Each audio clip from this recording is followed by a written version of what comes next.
ધોરણ 12 સાયન્સ ગણિત સ્વાધ્યાય 6 વિકલિતના ઉપયોગોના પાઠ 16માં આપનું હાર્દિક સ્વાગત છે। આજે આપણે સ્વાધ્યાય 6ના દાખલા નંબર 10 થી 16 વિશે અભ્યાસ કરીશું। સ્વાધ્યાય 6 એક્ઝામ્પલ નંબર 10 એક ચોરસની પરિમિતિ તથા વર્તુળના પરિધનો સરવાળો અચળ કે છે। સાબિત કરો કે જ્યારે ચોરસની બાજુની લંબાઈ વર્તુળની ત્રિજ્યા કરતાં બમણી હોય ત્યારે તેમના ક્ષેત્રફળનો સરવાળો ન્યૂનતમ છે। ધારો કે વર્તુળની ત્રિજ્યા આપણે સ્મોલ આર લઈએ અને ચોરસની બાજુની લંબાઈ સ્મોલ એક્સ લઈએ છીએ। હવે ચોરસની પરિમિતિ અને વર્તુળના પરિધ એ બંનેનો સરવાળો અચળ કે આપણે રકમમાં આપેલો છે। ચોરસની પરિમિતિ અને વર્તુળના પરિધ અચળ સરવાળો છે। એટલે કે ચોરસની પરિમિતિ, જો ચોરસની બાજુની લંબાઈ x હોય તો આવી 4 બાજુ હોય એટલે ચોરસની પરિમિતિ 4x થશે, અને વર્તુળની ત્રિજ્યા જો r હોય તો એનો પરિધનું સૂત્ર થાય 2πr, એટલે કે ચોરસની પરિમિતિ અને વર્તુળના પરિધનો સરવાળો k છે। એટલે આપણે કહી શકાય કે 4x + 2πr બરાબર k। આમાં x ને કરતા કરીએ તો 2πr બરાબરની આ બાજુ એટલે માઇનસ થાય એટલે k - 2πr છેદમાં 4 આવશે। હવે અહીંયા ક્ષેત્રફળનો સરવાળો ન્યૂનતમ છે, એટલે કે આપણે વર્તુળનું ક્ષેત્રફળ વત્તા ચોરસનું ક્ષેત્રફળ મેળવવું પડે। વર્તુળના ક્ષેત્રફળનું સૂત્ર આપણને આવડે છે πr² છે, અને ચોરસનું ક્ષેત્રફળ એટલે કે જો ચોરસની લંબાઈ x હોય તો લંબાઈ ગુણ્યા લંબાઈ એટલે કે x² થશે। હવે આપણે જાણીએ છીએ એ મુજબ πr² વત્તા x એટલે શું છે તો k - 2πr છેદમાં 4 છે, એનો વર્ગ થશે। 4 નો વર્ગ છેદનો વર્ગ એટલે 16 થશે, એટલે 1/16 અને k - 2πr એનો વર્ગ થશે। તો f ઓફ r આને આપણે નામ આપી દઈશું f ઓફ r બરાબર πr² વત્તા 1/16 કૌંસમાં k - 2πr એનો વર્ગ થશે। f ડેશ ઓફ r એટલે કે આનું વિકલન આપણે કરવાનું છે। પાય અચળ પદ છેલ્લે કોમન નીકળી જશે અને r નું ઘાતનું ડાઉન કટને આધારે 2r ની 1 ઘાત થશે, અને r નું r ની સાપેક્ષ 1 થાય। 1/16 અચળ પદ છેલ્લે કોમન નીકળશે, અહીંયા ડાઉન કટને આધારે 2 આગળ આવી જશે એટલે કે 2k - πr થશે। અહીંયા અંદરના પદમાં કે અચળ પદ છેલ્લે 0, અહીંયા -2π છે અચળ પદ છે કોમન નીકળશે અને r નું r ની સાપેક્ષ 1 એટલે કે -2π વધશે। ચાલો 2πr આ માઇનસ નિશાની આ પ્લસ નિશાની અરે ગુણાય એટલે માઇનસ રહેશે, આ 2 અને 2 ગુણાય એટલે કે 4 થશે।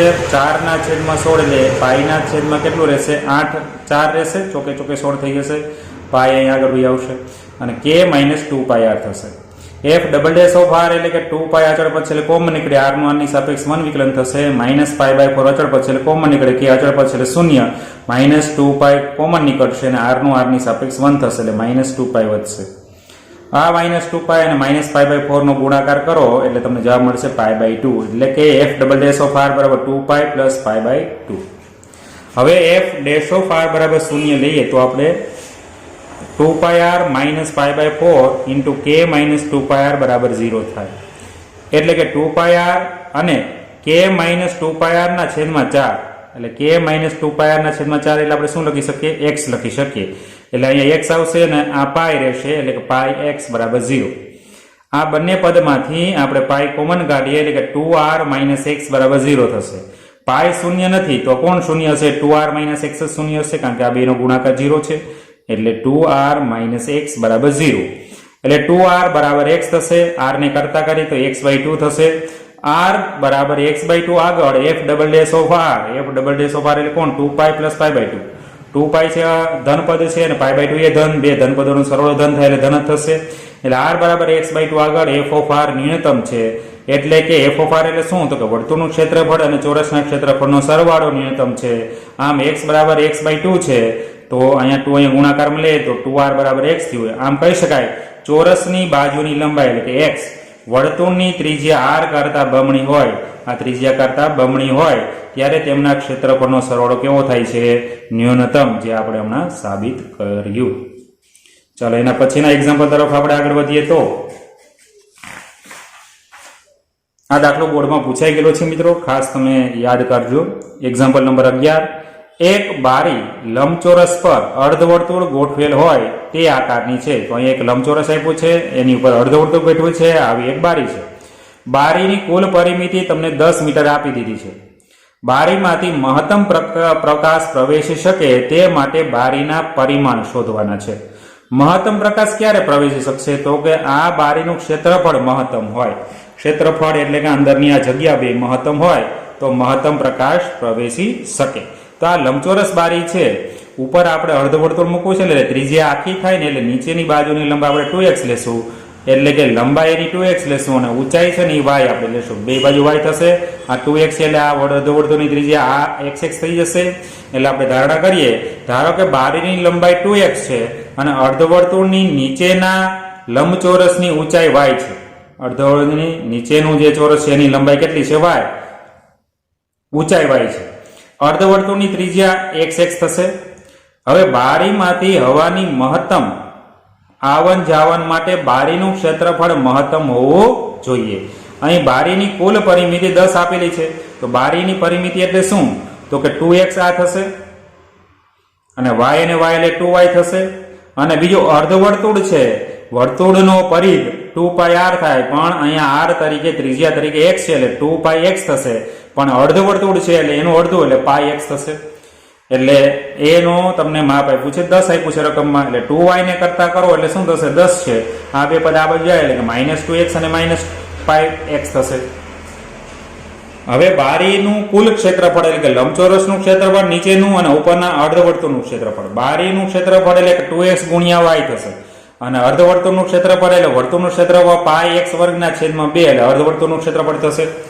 હવે 2 અને y હારે લઈ લઉં છું, x ગુણ્યા 2y વત્તા 1/2 πx વર્ગ. 2y જો કામ સાથે લીધો તો 2y ની જગ્યાએ આપણે મૂકી શકીએ 10 - 2x - πx, એટલે કે 10 - 2x - πx મૂકીએ તો વત્તા 1/2 πx નો વર્ગ થશે. તો f of x બરાબર x 10 ની ગુણશે એટલે 10x, x 2x ને ગુણશે એટલે -2x વર્ગ અને x πx ની ગુણશે એટલે πx વર્ગ થશે વત્તા 1/2 πx વર્ગ થશે. f dash of x એટલે પ્રથમ વિકલન કરીએ, x ની વિશે વિકલન છે એટલે 10 અચળ પદ છે કોમન નીકળે, x ની સાપેક્ષ 1, ડાઉન કટને આધારે -4x થશે, ડાઉન કટને આધારે -2πx થશે, 1/2 અને π અચળ રહેશે અને x નું ડાઉન કટને આધારે 2 આગળ આવશે એટલે 2 વયા જશે એટલે πx વધે. હવે 10 - 4x -2πx માંથી +πx ઉમેરીએ એટલે -πx વધશે. ચાલો f double dash of x વિકલન કરીએ તો અચળ પદનું વિકલન 0 થશે, 10 નું વિકલન 0 અને -4 કોમન નીકળશે અને x ની સાપેક્ષ 1 થશે એટલે -4 વધશે, -π અચળ પદ છે કોમન નીકળે, x ની સાપેક્ષ 1 એટલે -π વધશે. f ડેશ ઓફ x બરાબર 0 લઈએ એટલે કે 10 f double dash of x બરાબર 0 એટલે 10 - 4x - πx બરાબર 0. હવે આ બે પદોને આ બાજુ લઈએ એટલે ધન થઈ જાય એટલે કે 4x + πx અને 10 બરાબર 10 થશે. આમાંથી x કોમન કાઢીએ તો x કોમન નીકળે એટલે 4 + π થશે બરાબર 10 અને x ને કરતા કરો એટલે x બરાબર 10 ના છેદમાં 4 + π વધશે. ચાલો એનાથી આગળ વધીએ તો આપણે x બરાબર 10 ના છેદમાં 4 + π વધ્યું. આની વેલ્યુ આપણે f double dash of x એટલે કે -4 - π માં મૂકીએ તો π x ની જગ્યાએ પદ મૂકવામાં x વાળું પદ નથી એટલે માઇનસ છે એટલે ઋણ જ પદ રહેશે. તો x બરાબર 10 ના છેદમાં 4 + π આગળ f કેવું થશે? ઋણ હોવાથી મહત્તમ થાય, એટલે કે બારીનું ક્ષેત્રફળ મહત્તમ છે. એટલે હવે બારીના પરિમાણ મેળવવા છે તો બારીની લંબાઈ એટલે શું? તો કે 2x છે. તો 2 અને x ની કિંમત આપણે મળી 10 ના છેદમાં 4 + π એટલે 10 ના છેદમાં 4 + મૂકીએ તો 2 ગુણ્યા 10 એટલે 20 ના છેદમાં 4 + π જવાબ મળશે. બારીની ઊંચાઈ એટલે કે y એટલે શું? તો આપણે આગળ જે મેળવેલું હતું y ને એમાંથી આપણે કરતા કરીએ, આપણે આગળ મેળવ્યું છે 2y બરાબર 10 - 2x - πx છે. તો y ને કરતા કરો એટલે 1/2 આગળ આવી જશે, 1/2 10 - 2x - πx થશે. ચાલો હવે આની અંદર x ની કિંમત મૂકતા જઈએ તો 1/2 10 - 2 π એટલે કે 10 ના છેદમાં 4 + π - π 10 4 + π. હવે 4 + π આ બે ના છેદમાં છે, આના છેદમાં નથી એટલે 4 + π છે 10 ને ગુણે એટલે કે 10 ગુણ્યા 4 એટલે 40 ને 10 ગુણ્યા π એટલે +10 -2 * 20 10 એટલે કે -20 અને -π * 10 એટલે -10 π થશે. છેદમાં 4 π બધાના છેદમાં આવશે. ચાલો 10 π પ્લસ અને 10 π માઇનસ એ બે પદોનો શું થઈ જશે? લોપ થઈ જશે. 40 - 20 એટલે વધશે ઉપર 20, નીચે હશે 4 π અને 2 વડે ભાંગીએ એટલે જવાબ આવશે 10 ના છેદમાં 4 + π. તો બારીની ઊંચાઈ પણ મળી ગઈ અને બારીની લંબાઈ પણ મળી ગઈ, જેને આપણે બારીના પરિમાણ કહીએ છીએ. ચાલો એના પછીના એક્ઝામ્પલ તરફ આગળ વધીએ. આ દાખલો પણ બોર્ડમાં પૂછાઈ ગયેલો છે મિત્રો, આપણે ધ્યાન રાખીશું. એક્ઝામ્પલ નંબર 12, કાટકોણ ત્રિકોણના કર્ણ પરના એક બિંદુના કાટખૂણો બનાવતી બાજુઓથી લંબ અંતર a અને b છે. આ કાટકોણ ત્રિકોણ છે, એમાં કર્ણ પર એક બિંદુ છે, એની બાજુઓની લંબાઈ એકની જે લંબાઈ a અને બીજાની લંબાઈ છે b છે. a b અચળ છે એટલે ચોક્કસ માપ છે. સાબિત કરો કે કર્ણની મહત્તમ લંબાઈ a ની 2/3 વત્તા b ની 2/3 ની 3/2 ઘાત છે. તો મિત્રો આપણે પાઠ્યપુસ્તકમાં અહીંયા ભૂલ છે, મહત્તમ નહીં પણ શું હોવું જોઈએ? ન્યૂનતમ હોવું જોઈએ. એ તમારે સુધારવાનું રહેશે. ચાલો અહીંયા આપણે કાટકોણ ત્રિકોણ એક જોઈએ છે. a b અને c છે. p એ કર્ણ પર આવેલું બિંદુ છે. p માંથી ab પરનો લંબ છે, એનો લંબપાદ r છે, અને p માંથી bc પરનો લંબપાદ q છે. અહીંયા જે ખૂણો બનાવે છે થીટા ખૂણો છે, અને આ ખૂણો પણ થીટા ખૂણો થશે, કારણ કે આ બે સમાંતર બાજુઓની એક તરફના અંતઃકોણો થશે, અનુકોણો થશે, સોરી. ચાલો, આ બાજુનું માપ a હોય તો નીચેની બાજુ a થશે, અને આ બાજુનું b હોય તો ib થશે, કારણ કે લંબચોરસ છે, લંબચોરસની સામેની બાજુ સરખી હોય છે. હવે આપણે વર્ણન કરીએ તો કે ધારો કે કાટકોણ ત્રિકોણનો પાયો કર્ણ સાથે થીટા ખૂણો બનાવે છે. કાટકોણ ત્રિકોણનો આ પાયો છે, કર્ણ સાથે થીટા ખૂણો બનાવે તો અનુકોણો થાય તો i થીટા થશે. આકૃતિ પરથી ત્રિકોણ PQ અને C માં PQC માં કર્ણનું માપ આપણે મેળવવાનું છે, એટલે PC જોતું છે, અને બીજું માપ આપ્યું છે થીટાની સામેની બાજુ, એટલે સામેની બાજુ અને કર્ણ. સામેની બાજુ અને કર્ણ એટલે sin થીટા લગાડવું પડશે. sin થીટા એટલે સામેની બાજુ, sin થીટાની સામેની બાજુ એટલે કે b થશે, અને કર્ણ એટલે PC. b ના છેદમાં PC. હવે PC નું માપ આપણે જોતું છે, કારણ કે કર્ણની લંબાઈ જોતી છે, એટલે PC અહીંયા sin ને ગુણશે, અને sin એના ગુણાકારમાં છે એટલે છેદમાં આવશે, એટલે b ના છેદમાં sin થીટા થશે. 1 ના છેદમાં sin એટલે આપણે cosec થીટા કહી શકાય, એટલે PC નું માપ આપણને મળ્યું b cosec થીટા. તેવી રીતે અહીંયા ઉપરનો જે ત્રિકોણ જોઈએ છે AR અને P, ત્રિકોણ ARP માં આ ખૂણો આપ્યો છે, એની સામેની બાજુનું માપ નથી આપ્યું, આપણે કર્ણનું જોતું છે, એટલે એ p જોશે, અને પાસેની બાજુનું આપ્યું છે, એટલે પાસેની બાજુ છેદમાં કર્ણ એટલે કે cos નું સૂત્ર લગાડવું પડશે. એટલે cos થીટા બરાબર પાસેની બાજુ એટલે કે a, અને કર્ણ એટલે કે AP. AP અહીંયા ગુણાકારમાં આવશે, એટલે AP ગુણ્યા cos થીટા બરાબર a, અને cos થીટા છેદમાં જશે, એટલે AP બરાબર a ના છેદમાં cos થીટા, 1 ના છેદમાં cos એટલે sec થીટા થશે. હવે કર્ણની ટોટલ લંબાઈ એટલે કે AC છે, કેમ બનશે? તો કે AP વત્તા PC થાય. AP એટલે કેટલા? a sec થીટા, PC એટલે કેટલા? b cosec થીટા આપણે હમણાં મેળવ્યું. તો AC એટલે કર્ણ છે, અને આ થીટાનું સ્વરૂપ છે, એટલે એને f of થીટા નામ આપણે આપી દઈએ. ચાલો, પ્રથમ વિકલન આપણે કરીશું. f dash of થીટા બરાબર એ અચળ પર છેલ્લે કોમન sec થીટાનું વિકલન થાય sec theta into tan theta. b અચળ પર છેલ્લે કોમન નીકળે cosec થીટાનું વિકલન થાય minus cosec theta into cot theta. હવે દ્વિતીય વિકલન કરીએ f double s of theta એ અચળ પર છેલ્લે કોમન, અહીંયા બે પદ ગુણાકારમાં છે મિત્રો. તો પ્રથમ પદ એમનમ એટલે sec થીટા એમનમ, tan થીટાનું વિકલન થાય sec વર્ગ થીટા, વત્તા બીજું પદ એટલે કે tan થીટા એમનમ, sec થીટાનું વિકલન થાય sec theta into tan theta થશે. બરાબર છે મિત્રો? ચાલો, એના પછીની આપણે વાત કરીએ તો માઇનસ નિશાની અને b અચળ પદ કોમન કાઢી એટલે માઇનસ b રહેશે. પેલું પદ એમનમ એટલે cosec થીટા એમનમ, cot થીટાનું વિકલન થાય માઇનસ cosec વર્ગ થીટા, વત્તા cot થીટા એમનમ, cosec થીટાનું વિકલન થાય minus cosec theta into cot theta. આ માઇનસ નિશાની ના માઇનસ નિશાની કોમન નીકળશે એટલે પ્લસ થઈ જશે. b છે, અહીંયા cosec થીટા અને અહીંયા cosec થીટા, એટલે cosec થીટા કોમન નીકળે. પહેલા તો આ પહેલા પદમાંથી sec થીટા કોમન નીકળશે, તો એ sec થીટા, અહીંયા sec થીટા નીકળી એટલે sec વર્ગ થીટા વધશે, વત્તા tan into tan એટલે tan વર્ગ થીટા રહેશે. અહીંયા માઇનસ નિશાની બે પદમાંથી નીકળશે, અને cosec થીટા બે પદમાં છે એટલે એ નીકળશે, એટલે માઇનસ ગુણ્યા માઇનસ પ્લસ, અને b cosec થીટા કોમન નીકળ્યું એટલે અહીંયા વધશે cosec વર્ગ થીટા, વત્તા cosec નીકળી એટલે cot into cot એટલે cot વર્ગ થીટા વધશે. ચાલો, હવે આપણે જાણીએ છીએ એ રીતે પ્રથમ વિકલન શૂન્ય આપણે લેવાનું થશે. પ્રથમ વિકલન શૂન્ય એટલે કે f dash of થીટા બરાબર 0, એટલે કે a cosec theta into cot tan theta minus b cosec theta into cot theta આગળ આપણે મેળવ્યું છે એ શૂન્ય થાય. sec થીટા એટલે 1 ના છેદમાં cos, અને tan થીટા એટલે sin ના છેદમાં cos થીટા. માઇનસ વાળું પદ છે બરાબરની આ સાઈડ જાય એટલે ધન થઈ જાય, એટલે કે b cosec થીટા એટલે 1 ના છેદમાં sin, અને cot થીટા એટલે cos ના છેદમાં sin. ચાલો, આ sin થીટા ને sin થીટા છે, એટલે આ બે sin થીટા આ sin થીટા ને ગુણે એટલે sin ઘન થીટા થશે. આ cos થીટા અહીંયા છેદમાં જવા દો એટલે cos થીટા into cos એટલે cos વર્ગ થીટા, અને આ cos થીટા ના છેદમાં જાય એટલે cos ઘન થીટા. અહીંયા b હતું એ અહીંયા છેદમાં જાય એટલે b ના છેદમાં એ થશે. sin થીટા ના છેદમાં cos એટલે tan થીટા થાય, પણ એ ઘન છે એટલે tan થીટા નો ઘન બરાબર b ના છેદમાં a, એટલે ખાલી tan થીટા બરાબર b ના છેદમાં a ની શું થઈ જશે? અહીંયા બરાબર ની આ સાઈડ એટલે વ્યસ્ત થઈ જાય એટલે 1 ના છેદમાં 3 ઘાત થશે. જો tan થીટા બરાબર b ના છેદમાં a 1 ના છેદમાં 3 હોય ને તો એનો વર્ગ કરો એટલે શું થાય? અહીંયા વર્ગ થશે ને અહીંયા 1 ના છેદમાં 2 3 ને 2 વડે ગુણાશે એટલે 2 ના છેદમાં 3 થશે. ટેન વર્ગ થીટા જો બી ના છેદમાં એ 2/3 હોય તો ટેન થીટાનું વ્યસ્ત એટલે કોટ વર્ગ થીટા શું થઈ જશે? a/b અને 2/3 થશે. ચાલો ટેન થીટા બરાબર બી ના છેદમાં એ 1/3 ઘાત આગળ f double dash of theta કેવું થશે? ધન થશે. એ આ કિંમત તમે મૂકશો એટલે તો ટેન થીટા બરાબર બી ના છેદમાં એ 1/3 આગળ f ઓફ થીટા કેવું છે? ધન છે એટલે ન્યૂનતમ થશે. એટલે કે કર્ણની લંબાઈ કેવી છે? ન્યૂનતમ છે. જે ચોપડીમાં પાઠ્યપુસ્તકમાં આપણે મહત્તમ આપ્યું છે એ સુધારવાનું થશે. હવે કર્ણની ન્યૂનતમ લંબાઈનું સૂત્ર આપણે આગળ મેળવેલું છે. કર્ણની લંબાઈનું સૂત્ર આ કર્ણની લંબાઈ f ઓફ થીટા બરાબર શું છે? x sec થીટા વત્તા b cosec થીટા છે. એ અહીંયા મૂક્યું છે આપણે. કર્ણની ન્યૂનતમ લંબાઈ a sec થીટા વત્તા b cosec થીટા. ચાલો sec થીટા એટલે શું? તો ત્રિકોણમિતિય નિત્યસમનો આપણે ઉપયોગ કરીએ તો 1 + tan વર્ગ થીટાનું વર્ગમૂળ થશે. અને cosec થીટા એટલે શું? તો વર્ગમૂળની અંદર 1 + tan વર્ગ થીટા થશે. ચાલો આનો વર્ગમૂળને આપણે 1/2 ઘાત સ્વરૂપે દર્શાવી શકાય. આ વર્ગમૂળને આપણે 1/2 ઘાત સ્વરૂપે દર્શાવી શકાય. હવે tan થીટા એટલે શું છે? તો કે b ના છેદમાં a ની 1/3 ઘાત છે. તો કે 1 + b ના છેદમાં a ની 1/3 ઘાત એનો પાછો વર્ગ કરીએ એટલે 2/3 ઘાત થઈ જશે.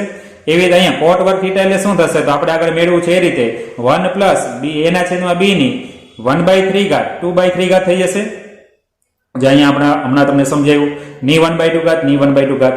હવે અહીંયા અંશની ઉપર એ 2/3 ઘાત લાગે ને છેદ નહીં લાગેલો. છેદની અંદર એટલે કે a ની 2/3 ઘાત છે એ એક હારે લસામાં આવશે એટલે a ની 2/3 ઘાત વત્તા b ની 2/3 ઘાત છેદમાં a ની 2/3 ઘાત વધશે. એવી રીતે અહીંયા છેદમાં b ની 2/3 ઘાત છે એ અહીંયા એક હારે લસા લેવાય એટલે b ની 2/3 ઘાત વત્તા a ની 2/3 ઘાત છેદમાં b ની 2/3 ઘાત રહેશે. ચાલો આ 1/2 ઘાત અંશ નહીં લાગે અને છેદ નહીં લાગે એટલે a ની 2/3 ઘાત વત્તા b ની 2/3 ઘાત ની 1/2 ઘાત અને a ની 2/3 ઘાત ની 1/2 ઘાત. એવી રીતે આની અંદર અંશ ઉપર 1/2 ઘાત લાગશે અને છેદની b ની 2/3 ઘાત ઉપર 1/2 ઘાત લાગશે. ઘાતની ઘાતનો ગુણાકાર એટલે 2 ઉડી જાય એટલે 1/3 વધશે. a ની 1/3 અહીંયા 2 ઉડી જશે એટલે b ની 1/3 ઘાત છેદમાં વધશે. ચાલો અહીંયા અંશ અને છેદ છે અહીંયા ઉપર કઈ ઘાત ન હોય એટલે 1 હોય. અંશ અને છેદ એટલે ભાગાકાર હોય એટલે ઘાતની બાદબાકી થાય. બાદબાકી થાય એટલે શું થશે? a ની 1 ઘાત છે અને a ની 1/3 ઘાત છે એટલે a ની 1 - 1/3 ઘાત વધશે. એવી રીતે b ની 1 - 1/3 ઘાત વધશે. અહીં લસા લેવાય એટલે 3 - 1 એટલે કે 2/3 વધશે. a ની 2/3 ઘાત વધશે. પદ તો એમનામ જ રહેશે આ. અને b ની 2 - 1 એટલે કે 3 - 1 એટલે કે 2/3 ઘાત વધશે. અને a ની 2/3 ઘાત વત્તા b ની 2/3 ઘાત ની 1/3. અહીંયા બે પદોમાં તમે જુઓ ને મિત્રો તો a ની 2/3 ઘાત વત્તા b ની 2/3 ઘાત ની 1/2 ઘાત અને a ની 2/3 ઘાત વત્તા b ની 2/3 ઘાત ની 1/2 ઘાત બે સમાન છે. કોમન કાઢી લે તો અહીંયા બીજા કૌંસમાં શું વધશે? a ની 2/3 ઘાત વત્તા b ની 2/3 ઘાત વધશે. તો આની એક ઘાત થઈ. તો મિત્રો અહીંયા જુઓ તમે આ બેના આધાર સરખા છે તો ઘાતાંકનો શું થાય? સરવાળો એટલે 1/2 + 1 નો સરવાળો આપણે કરીએ એટલે અહીં લસા લેવાશે 2 * 1 = 2 2 + 1 એટલે કે 3 3/2 ઘાત. તો a ની 2/3 ઘાત વત્તા b ની 2/3 ઘાત ની 3/2 ઘાત વધશે જે આપણે સાબિત કરવાનું હતું. ચાલો એના પછી આપણે આગળ વધીએ તો એક્ઝામ્પલ નંબર 13 જે બિંદુઓ આગળ અથવા તો x ની જે કિંમતો આગળ વિધેય f of x બરાબર x - 2 ની 4 ઘાત અને x વત્તા 1 ની 3 ઘાત સ્થાનીય મહત્તમ મૂલ્ય સ્થાનીય ન્યૂનતમ મૂલ્ય અને નીતિ બિંદુઓ ધરાવે તે બિંદુ આગળ x ની કિંમતો શોધવાની છે. મિત્રો આ દાખલો થોડોક એવો ટિપિકલ છે તો આપણે ટિપિકલ અહીં નોંધ કરી અને યાદ રાખીશું. કેવી રીતે? તો આનું સાદુરૂપ પહેલા આપીએ તો f of x બરાબર x - 2 ની 4 ઘાત છે. x + 1 ની 3 ઘાત છે. તો f' of x પ્રથમ વિકલન કરીએ તો પહેલું પદ એમનેમ એટલે x - 2 ની 4 ઘાત એમનેમ x + 1 ની 3 ઘાતનું ડાઉન કટના આધારે 3x + 1 નો વર્ગ થશે વત્તા બીજું પદ એમનેમ x + 1 નો ઘન એમનેમ બીજા પદનું વિકલન પ્રથમ પદનું વિકલન કરીએ તો ડાઉન કટના આધારે 4 કૌંસમાં x - 2 એનો ઘન થશે. ચાલો બંને પદમાંથી કઈ ઘાતો કોમન નીકળશે? તો કે અહીંયા 4 ઘાત છે અહીંયા 3 ઘાત છે એટલે ઓછી ઘાત હોય કોમન નીકળે એટલે x - 2 ની ઘન કોમન નીકળશે. અહીંયા x + 1 નો 2 ઘાત છે અને x + 1 ની 3 ઘાત છે એટલે નાની ઘાત એટલે x + 1 ની 2 ઘાત છે કોમન નીકળે તો અહીંયા શું વધશે? 3 અને x - 2 વધશે. અહીંયા 4 અને x + 1 વધશે. ચાલો અંદર ગુણાકાર કરીએ 3 × x એટલે 3x અને 3 × 2 એટલે -6 4 × x એટલે 4x અને 4 × 1 એટલે 4 3x અને 4x નો સરવાળો એટલે 7x અને -6 અને +2 નો સરવાળો -2 એટલે આ આપણું પદ આપણે f' of x મળશે. હવે આપણે જાણીએ છીએ f' of x 0 થાય તે માટે શું હોવું જોઈએ? તો અહીં x બરાબર 2 મૂકો તો 0 થાય. અહીં x બરાબર -1 મૂકો તો 0 થાય અને x બરાબર શું મૂકશો? x બરાબર 0 લઈ નાખો એટલે 2 આ બાજુ એટલે +2 અને છેદમાં 7 2/7 મૂકશો ને એટલે 0 થશે. તો આપણે સંખ્યા રેખામાં -∞ -1 2/7 2 અને ઇન્ફિનિટિવ થાય. હવે મિત્રો આપણે ખાસ જોવાનું છે, અહીંથી આપણે એક રીત બદલાઈ છે, એ રીત તમારે જોવાની છે. જો મિત્રો x બરાબર 1 આગળ આપણે ચેક કરીએ તો હવે ખાસ તમારે ધ્યાન આપવાનું છે, x ની કિંમત -1 કરતા નાની લેવાની. -1 કરતા નાની એટલે મોટો આંકડો તમે જુઓ તો શું આવશે? -2. હવે આપણે અહીંયા કિંમતો મૂકીએ. -2 તમે મૂકો તો -2 એટલે -4 નો ઘન કરો એટલે એકી ઘાત છે એટલે માઇનસ જ નિશાની રહેશે. તો f' માં આ વેલ્યુ કેવી મળશે? માઇનસ વેલ્યુ, ve એટલે વેલ્યુ, આ પદની વેલ્યુ માઇનસ. હવે -2 આમાં મૂકો એટલે -2 અને +1 એટલે કે -1 વધે, -1 નો વર્ગ એટલે ધન થઈ જશે, એ વેલ્યુ પોઝિટિવ. અહીંયા -2 મૂકો એટલે 7 2 14 એટલે -14 -2 એટલે માઇનસ વેલ્યુ રહેશે, વેલ્યુ માઇનસ. માઇનસ પ્લસ અને માઇનસ એટલે નિશાની ટોટલ કેવી રહેશે? પ્લસ થઈ જશે, માઇનસ માઇનસ પ્લસ થઈ જાય એટલે પ્લસ નિશાની આવશે, પ્લસ વેલ્યુ વધશે. હવે -1 કરતા મોટી વેલ્યુ, -1 કરતા મોટી વેલ્યુ 0 મૂકો. હાલો, જો અહીંયા 0 મૂકો તો ઋણ રહેશે, એકી ઘાત છે એટલે ઋણ જ વેલ્યુ આવશે. અહીંયા 0 મૂકો એટલે ધન રહેશે, ધનનો વર્ગ ધન જ રહેશે એટલે પ્લસ વેલ્યુ આવશે. અહીં 0 મૂકો એટલે માઇનસ થાય એટલે માઇનસ વેલ્યુ આવશે, માઇનસ માઇનસ એટલે ધન. તો x બરાબર -1 આગળ f' નું ચિહ્ન બદલાતું નથી એટલે પ્લસ નું પ્લસ જ રહી છે. તો આપણે કહી શકાય કે x બરાબર -1 આગળ f ને મહત્તમ કે ન્યૂનતમ મૂલ્ય મળતું નથી. તો x બરાબર -1 છે, નીતિ બિંદુ કહેવાય. x બરાબર -1 ને બીજી રીતે x આમ -1 અને y આમાં દેખાતો નથી એટલે શૂન્ય લઈ શકાય. એટલે -1 0 એ નીતિ બિંદુ કહેવાય કે જ્યાં વેલ્યુ ચિહ્ન ન બદલે એવી વેલ્યુને આપણે નીતિ બિંદુ તરીકે ઓળખીએ છીએ. તો મિત્ર આ એક અટપટું હતું અને નવો મુદ્દો હતો, એ તમારે ધ્યાન રાખવાનું છે. આવી રીતે x બરાબર 2/7 માટે 2/7 એટલે 0.28. જો x ની કિંમત 0.28 કરતા નાની હોય, 0.28 એટલે ક્યાં આવશે? તો 1 અને 0 ની વચ્ચે એટલે આપણે 0 વેલ્યુ પહેલા આપણે લઈએ. ચાલો આની અંદર 0 મૂકો એટલે ઋણ કદ થશે, આ ઋણ થશે, ઋણનો ઘન ઋણ રહેશે એટલે વેલ્યુ ઋણ થઈ. 0 અહીંયા મૂકો એટલે ધન થશે, ધનનો વર્ગ ધન થાય એટલે પ્લસ વેલ્યુ થઈ. અહીંયા 0 મૂકો એટલે -2 વધે એટલે ઋણ વેલ્યુ થાય, તો આ બેનો ગુણાકાર પ્લસ વેલ્યુ થશે. 0.28 કરતા મોટી એટલે 1 મૂકીએ, આની અંદર 1 મૂકો એટલે ઋણ વેલ્યુ થશે, તો અહીંયા ઋણ વેલ્યુ થાય. અહીંયા 1 મૂકો તો 1 અને 1 એટલે 2 થશે, એનો વર્ગ એટલે ધન થશે એટલે પ્લસ વેલ્યુ થાય. અહીંયા 1 મૂકો એટલે 7 7 2 એટલે ધન વેલ્યુ થાય. તો આમ બધા પદમાં માઇનસ વેલ્યુ વધશે, આ બધાનો ગુણાકાર કરી એટલે માઇનસ વેલ્યુ. એટલે ધન માંથી ઋણ તરફ જાય છે, ઋણ એટલે મહત્તમ વેલ્યુ કહેવાય. ખબર છે ને આપણે? આમ x બરાબર 7/2 આગળ f એ પોઝિટિવ માંથી નેગેટિવ બને છે. એટલે કે x બરાબર 7/2 આગળ f સ્થાનીય કેવું છે? મહત્તમ મૂલ્ય ધરાવે છે. તો આ બિંદુ x બરાબર 2/7 આગળ મહત્તમ વેલ્યુ ધરાવે. હવે x બરાબર 2 આગળ ચેક કરીએ. x ની કિંમત 2 કરતા નાની હોય તો 2 કરતા નાની એટલે આપણે 1 લઈએ. ચાલો આની અંદર 1 મૂકો એટલે ઋણ વેલ્યુ થશે એટલે માઇનસ વેલ્યુ આવી. અહીંયા 1 વેલ્યુ તમે મૂકો તો ધન થશે, 1 અને 1 એટલે 2, 2 નો વર્ગ એટલે ધન થશે એટલે પોઝિટિવ વેલ્યુ. 1 મૂકો એટલે 7 - 2 એટલે ધન વેલ્યુ. તો આ ત્રણેય નિશાનીમાં 1 માઇનસ નિશાની એટલે માઇનસ વેલ્યુ આવશે. 2 કરતા મોટી કિંમત માટે એટલે કે 3 લઈએ, આમાં 3 મૂકો એટલે ધન વેલ્યુ થશે, આમાં 3 મૂકો એટલે ધન વેલ્યુ થશે, આમાં 3 મૂકો એટલે 7 × 21 માંથી 2 જાય એટલે ધન વેલ્યુ. તો ત્રણેય પોઝિટિવ એટલે પોઝિટિવ થશે. એટલે આપણે જાણીએ છીએ નેગેટિવ માંથી પોઝિટિવ થાય છે એટલે ઘટ વધ્યું. તો આમાં આપણે એમ કહી શકાય કે x બરાબર 2 આગળ f' નેગેટિવ માંથી પોઝિટિવ ની નિશાની બદલે છે. તો x બરાબર 2 આગળ f સ્થાનીય કેવું થશે? પોઝિટિવ એટલે ધન થયું એટલે ન્યૂનતમ મૂલ્ય ધરાવે છે. ચાલો એના પછીના એક્ઝામ્પલ તરફ આપણે આગળ વધીએ. તો એક્ઝામ્પલ નંબર 14. એક્ઝામ્પલ નંબર 14 શું કહે છે કે વિધેય f બરાબર x નો cos નો વર્ગ x વત્તા sin x ને x બિલોંગ્સ ટુ 0 થી π માં વૈશ્વિક મહત્તમ તથા વૈશ્વિક ન્યૂનતમ મૂલ્ય શોધો. તો f બરાબર એ cos વર્ગ x વત્તા sin x છે. પ્રથમ વિકલન કરીએ f એટલે ડાઉન કરીને આ 2 cos x થશે, cos x નું વિકલન પાછું આધાનું વિકલન -sin x થશે, sin x નું વિકલન cos x થશે. આ બે પદમાંથી cos કોમન કાઢી એટલે -2 sin x વધશે અને અહીંયા કાંઈ ન હોય તો +1 વધશે. f' એટલે cos x અને ધન પદ આગળ લઈ લો 1 - 2 sin x થશે. હવે f' બરાબર 0 લઈએ આપણે તો cos x કૌંસમાં 1 - 2 sin x બરાબર 0 થાય. એટલે cos x બરાબર 0 અથવા તો sin x બરાબર 1/2. cos 0 ક્યાં હોય? આપણે વેલ્યુ 0 થી π માં લેવાની છે. એટલે અહીંથી સુદર્શન ચક્રમાં અહીંયા 0 હોય, અહીંયા π હોય. 0 થી π માં cos ની વેલ્યુ અહીંયા એક જ જગ્યાએ 0 થાય છે. ની કઈ વેલ્યુ આગળ π/2 આગળ, એટલે x બરાબર π/2 મળશે. અથવા sin 1/2 ક્યાં મળે? તો sin 1/2 ની કિંમત છે sin π/6 આગળ. 1 π/6 આગળ પહેલા ચરણમાં sin ધન છે અને 0 થી π ની અંદર બીજા ચરણમાં એટલે π માંથી હું π/6 બાદ કરું એટલે કે 5 π/6 અહીંથી લસા લે 6 π - π એટલે કે 5 π/6 એટલે બે વેલ્યુ મળશે. π/6 આગળ એ 1/2 મળશે અને 5 π/6 આગળ એ 1/2 ધન મળશે એટલે π/6 આવશે અને 5 π/6. હવે સંવૃત અંતરાલના 0 અને પાઈ બિંદુ આગળ વેલ્યુ મેળવીએ તો પેલું 0 બિંદુ આગળ f ઓફ 0 એટલે cos 0 એનો વર્ગ વત્તા sin 0 આમાં વેલ્યુ મૂકી છે આપણે. cos 0 એટલે 1 થાય, 1 નો વર્ગ વત્તા 0, 1 નો વર્ગ એટલે 1 વત્તા 0 એટલે જવાબ મળશે 1. f ઓફ 0 આગળ વેલ્યુ 1 મળશે. હવે બીજી પદ એટલે કે પાઈ આગળ f ઓફ પાઈ બરાબર cos પાઈ એનો વર્ગ વત્તા sin પાઈ. cos પાઈ ની વેલ્યુ શું થાય?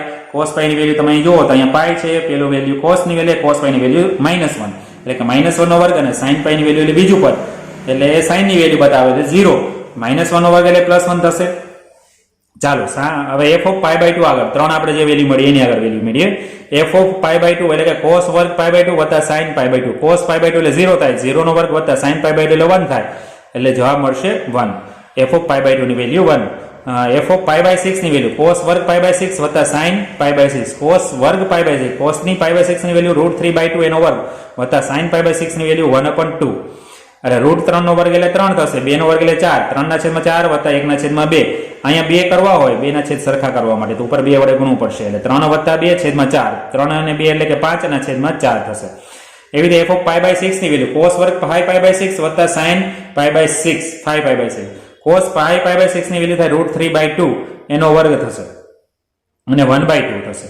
√3 નો વર્ગ એટલે √3 નો વર્ગ એટલે ખાલી 3 વધશે અને 2 નો વર્ગ એટલે 4 વત્તા 1/2. આગળ જે સાદુરૂપ આપ્યું એ મુજબ આની વેલ્યુ પણ શું થશે? 5/4 થશે. આમ f ની કિંમતો f ઓફ 0 આગળ 1 મળી, f ઓફ પાઈ આગળ 1 આપણે મળી, f ઓફ 5 પાઈ બાય 2 આગળ 1 મળી, f ઓફ પાઈ બાય 6 આગળ 5/4 મળી, f ઓફ 5 પાઈ બાય 6 આગળ 5/4 મળી. તો f ની વૈશ્વિક મહત્તમ આ બધામાંથી મોટા મોટી કિંમત આ 1 છે, 1 છે અને 1 છે ને 5/4 એટલે 1 પોઈન્ટ સમથિંગ મળેલા એ મોટી થાય એટલે 5/4 મોટી મળશે અને વૈશ્વિક ન્યૂનતમ કિંમત આમાં નાનામાં નાની કિંમત 1 છે એટલે આ કિંમત આપણને મળી છે. ચાલો એના પછીના દાખલા તરફ આપણે આગળ વધીએ તો એક્ઝામ્પલ નંબર 15. આ પણ દાખલો બોર્ડની એક્ઝામમાં પૂછાયેલો છે અને ખાસ તમારે યાદ રાખવાનો છે. એક્ઝામ્પલ નંબર 15, r ત્રિજ્યાવાળા ગોલકમાં અંતર્ગત મહત્તમ ઘનફળવાળા લંબવૃત્તીય શંકુની ઊંચાઈ 4r/3 છે તેમ સાબિત કરો. તો અહીંયા ગોલક આપેલું છે, આ ગોલકની ત્રિજ્યા સ્મોલ r છે, અહીંયા અંદર શંકુ આપેલું છે, શંકુની ઊંચાઈ h છે અને એની ત્રિજ્યા કેપિટલ R છે. ચાલો હવે ધારો કે લંબવૃત્તીય શંકુની ત્રિજ્યા r છે, આ શંકુની ત્રિજ્યા r છે અને ઊંચાઈ એની h છે અને ગોલકની ત્રિજ્યા r છે. આકૃતિ પરથી ODC નાનો અમથો ત્રિકોણ તમને અહીંયા દેખાતો હશે.